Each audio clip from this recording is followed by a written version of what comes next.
The word obscura in Latin literally means dark room or darkened room, and that's pretty much all it is. It's just a blacked out room. I painted the inside black to absorb any light, in a white sheet, and the back where the projection would be, to pick it up. And at first, before the 17th century, they'd be rooms, darkened rooms, and then they got smaller, more portable, used tents, and eventually just little boxes, in three distinct forms really. One was the darkened room. They'd use a lens or a mirror, and it would refract the light down onto a table in the middle of the room, and these were quite popular at like seaside resorts and things like that, and the general populace would come to view these as a day out or whatever. The second type was a portable tent, like I said, a lens and a mirror, the apex of the tent, which would produce an image on a horizontal table, and the third was the portable box. It produced an image on a translucent piece of paper, and that's what led to the development of the camera really. So a few boxes and a couple of rolls of duct tape later. Did you bring duct tape on? Eh? Did you bring duct tape?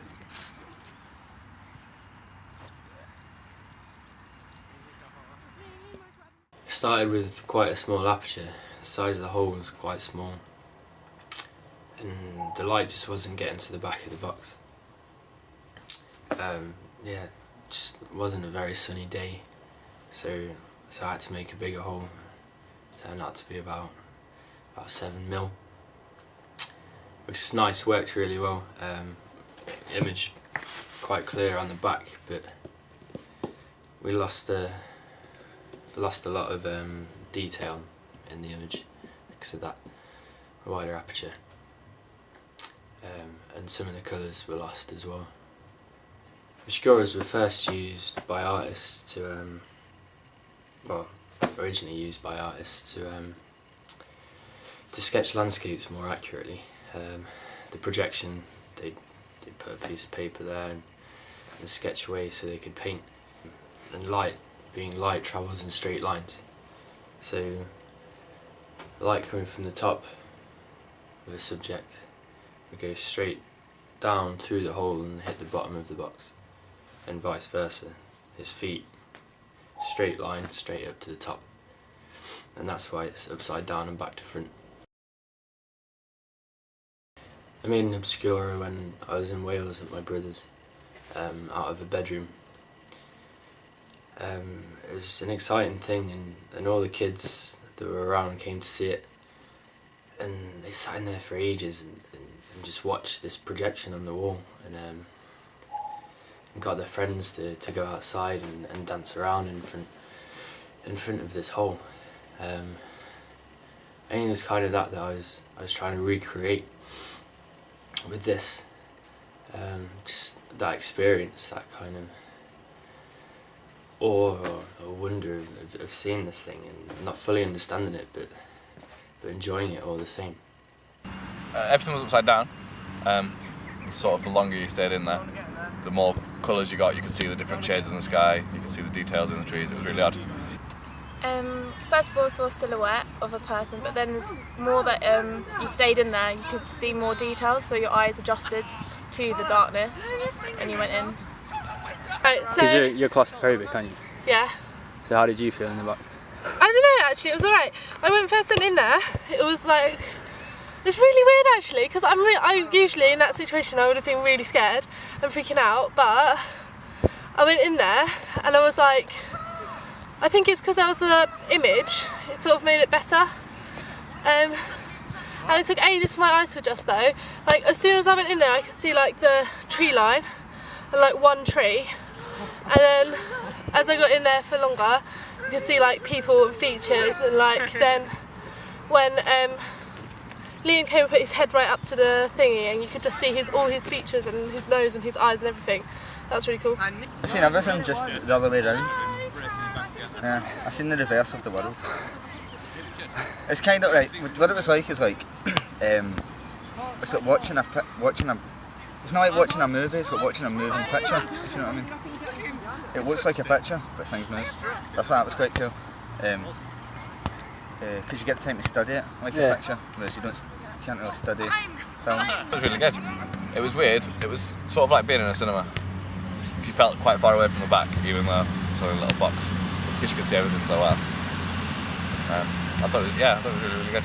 I felt a bit claustrophobic, but when you get used to it, I thought it was quite relaxing, just seeing like people run about and seeing different like images, and it was quite fun when people stood in front of it, and it was like, guess what I have in my hand, and it was quite. So it was better when people were moving about. Yeah, it was better when people were moving back, but what I really liked was the clouds. Like you could really see like the contrast and the clouds. I actually saw the clouds move, and it was just like a moving image inside the box.